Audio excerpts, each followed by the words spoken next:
Hello guys, welcome to another video of stock market friends. BCCL मतलब Bharat coking coal limited का जिस IPO का आज डे 2 का सब्सक्रिप्शन ओपन हो रहा है, जानेंगे लाइव सब्सक्रिप्शन जीएमपी कितना चल रहा है, लिस्टिंग कितना मिलेगा, परफॉर्मेंस कैसा अप्लाई करे या फिर फाइनल डिसीजन क्या ले, इन सभी पॉइंट्स को डिस्कस करेंगे। और ये कोई रिकमेंडेशन वीडियो नहीं, इसलिए जो भी फाइनल डिसीजन होगा अपने रिस्क पर लीजिएगा। चलिए फ्रेंड्स, वीडियो स्टार्ट करते हैं।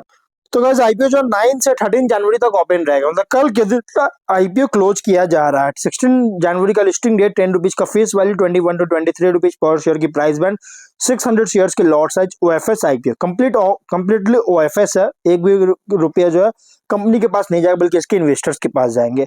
बुक बिल्ट आईपीओ बीएसई और एनएससी दोनों एक्सचेंज में लिस्टिंग किया जा रहा है। 1071 करोड़ का इशू साइज, 46.57 करोड़ शेयर्स का इशू किया गया है।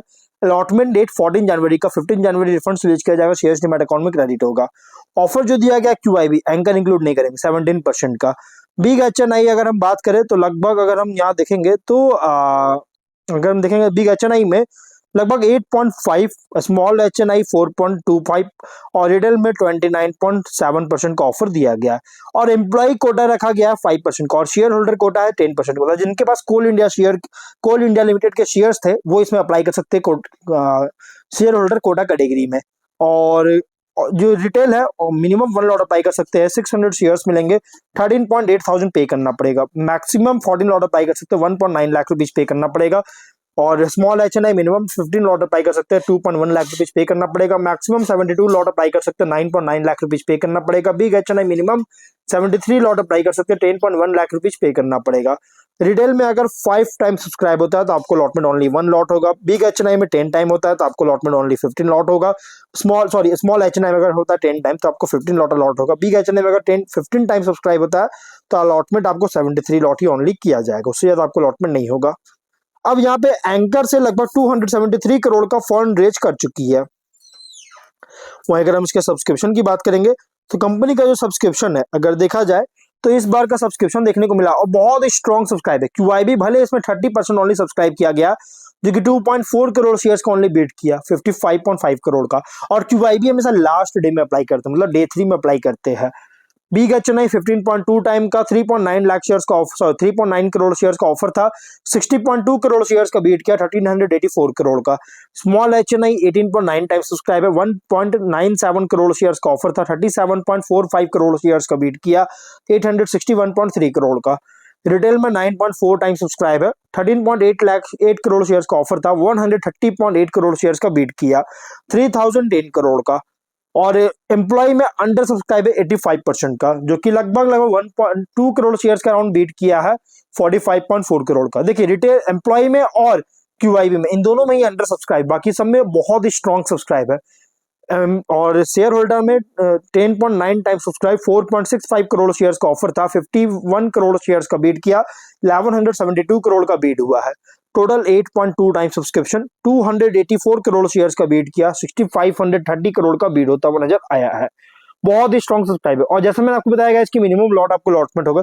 अब आपने जिस भी कैटेगरी में क्यों ना अप्लाई किया हो, आपको guys minimum lot he lot होगा, उससे ज्यादा आपको लॉटमेंट नहीं होगा। और जीएमपी 10.4 रुपीज का ट्रेड कर रहा है, 45.2% का बहुत ही स्ट्रॉन्ग लिस्टिंग मिलने जा रहा है। 33.4 रुपीज का एस्टिमेटेड लिस्टिंग प्राइस, 6240 रुपीज का एस्टिमेटेड प्रॉफिट मिल सकता है।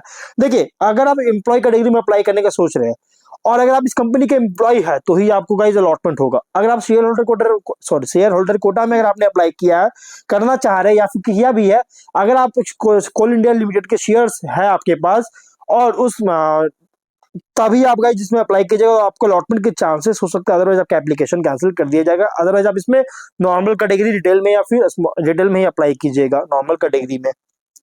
तो अब यहाँ पे बिजनेस क्या है, देखिए इसके बिजनेस के बारे में आपको पता भी है और मैं फिर भी बता देता हूँ। इंडिया में एक मतलब कि पीएसयू कंपनी है, जो कंपनी है ना पीएसयू है, जो कि वन ऑफ द लार्जेस्ट और leading coking coal producing company है। और फाइनेंशियल की बात करेंगे तो स्टैटिक परफॉर्मेंस देखने को मिला, और खासकर स्पेशली इनकंसिस्टेंसी 25 में देखिए तो गिरावट आया, 14,401 करोड़ का रेवेन्यू और 1240 करोड़ का प्रॉफिट, जो कि इनकंसिस्टेंसी है क्योंकि 25 में गिरावट देखने को मिला। और फर्स्ट हाफ में 6311 करोड़ का रेवेन्यू, 124 करोड़ का प्रॉफिट है, जो कि गाइस यहाँ पे देखिए थोड़ा सा गिरावट देखने को मिल रहा है, कंपनी का इनकंसिस्टेंसी देखने को मिला है फाइनेंशियल में। लेकिन कोकिंग कोल के होने के कारण गाइस इसके लिए एक ब्राइट प्रोस्पेक्ट जो कंसिडर कर सकते हैं।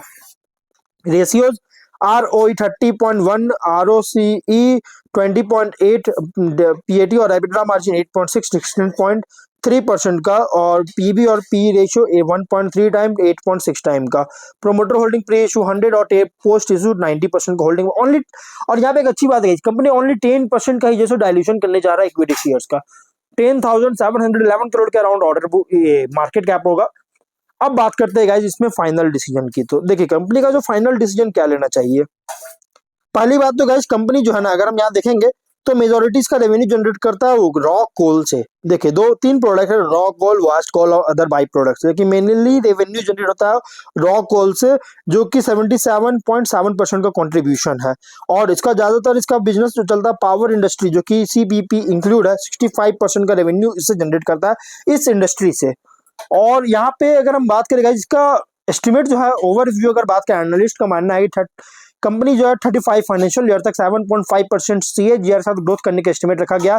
इंडिया की कोकिंग कोल डिमांड और प्रोडक्शन की बात करें तो 6.9% CAGR साथ ग्रोथ करने का एस्टिमेट बताया जा रहा है। और इसके कोई कॉम्पिटिटर नहीं है। अगर हम यहाँ पे इंडिया में बात करें, इसके कोई वैसे कॉम्पिटिटर नहीं है। हाँ, इंटरनेशनल मार्केट में कॉम्पिटिटर, बट लिस्टिंग में ऐसा कोई कॉम्पिटिटर नहीं। इसके मतलब कोई भी कॉम्पिटिटर नहीं है। जैसे कोल इंडिया लिमिटेड की कोई कॉम्पिटिटर नहीं है, मोनोपॉली कंपनी है, उसी तरह से ये जो है भारत कोकिंग कोल, ये भी एक तरह से मोनोपॉली कंपनी कहलाएगा।